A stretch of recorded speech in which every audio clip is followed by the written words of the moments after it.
తారీఖున జరిగే కౌంటింగ్ ప్రక్రియ మినిట్ టు మినిట్ అప్డేట్ కోసం ఉదయం 8 గంటల నుంచి సాయంత్రం ఫలితాల వరకు మా కేటీవీ తెలుగు ఛానల్ లైవ్ చూడండి. చపాక్ వేదికగా జరిగిన క్వాలిఫైర్ రెండో మ్యాచ్లో ఆట ఆరంభాన్ని చూసిన వారంతా ఈరోజు హైదరాబాద్ ఓడిపోతుంది అనుకున్నారు.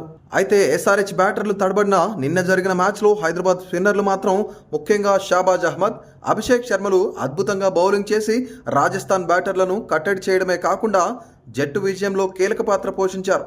స్పిన్నర్లు అద్భుత ప్రదర్శన కారణంగా హైదరాబాద్ 36 పరుగుల తేడాతో ఘన విజయాన్ని సాధించింది. ఇక ఈ విజయంతో ఫైనల్స్లో అడుగుపెట్టి 26వ తేదీన కోల్కతా జట్టుతో ఫైనల్ పోరుకు సిద్ధమైంది. ఇక నిన్న జరిగిన మ్యాచ్లో కమిన్స్ కెప్టెన్సీ నిజంగా మెచ్చుకొని తీరాల్సిందే. సరైన టైంలో పిచ్చి స్పిన్నర్లకు అనుకూలిస్తుందని గమనించి షాబాజ్, అభిషేక్లను ఉపయోగించి రాజస్థాన్ బ్యాటర్లను కోలుకోకుండా చేశాడు. రాజస్థాన్తో జరిగిన మ్యాచ్లో గెలవడంపై Hyderabad captain Pat Cummins post match ప్రొడక్షన్లో మాట్లాడుతూ, ఈరోజు మా బౌలర్లకే క్రెడిట్ మొత్తం ఇవ్వాలి. ఇలాంటి మ్యాచ్లో విజయం సాధించామంటే కారణం మా స్పిన్నర్లని చెప్పుకోవాలి. పిచ్ పరిస్థితిని గమనించడానికి ఈరోజు 7 బౌలర్లను ఉపయోగించాల్సి వచ్చింది.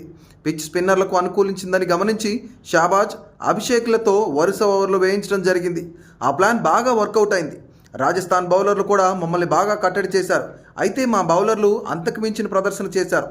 ఇక అదే జోష్తో ఫైనల్ మ్యాచ్లో కోల్కతాను కూడా ఎదుర్కొంటాము. కోల్కతా టీంను ఎదుర్కోవడానికి మేము మా ప్రణాళికలు సిద్ధం చేసుకున్నాము. గతంలో జరిగిన తప్పులు సరిదిద్దుకుని వారిపై కూడా ప్రతీకారం తీర్చుకుంటాము. ఈ సీజన్లో ఐపీఎల్ విజేతగా కూడా నిలుస్తాము అంటూ ప్యాట్ కమిన్స్ చెప్పుకొచ్చాడు.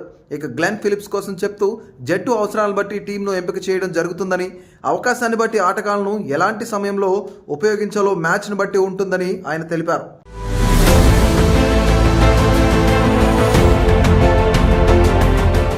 Please subscribe to